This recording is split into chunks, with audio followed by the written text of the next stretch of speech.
Good day mga katropa! So for today's vlog, titikman natin ang sikat na fruit shake dito sa Boracay. At ito yung Jonas Fruit Shake. At ang sikat na sikat sa kanila ay yung kanilang mango shake. Ulit kami ng mga drinks hanggang sa last day namin dito sa Boracay. Mango shake pa rin. And ito na siya. Ito yung Jonas Fruit Shake. So let's go! Mga kasama natin ay syempre kami ulit tatlo. Si Rian and Poseidon. Tapos may babalikan pa kami mamaya na keychains. 11 ang sarado nila. Ito yung fruit shake ng Jonas and yung pinaka-store niya yung edible na made of rice. Ito.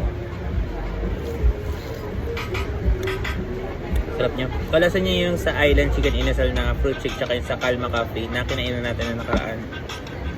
Ganun sila kasarap. Puro maga. Ito yung no milk. Sarap niya.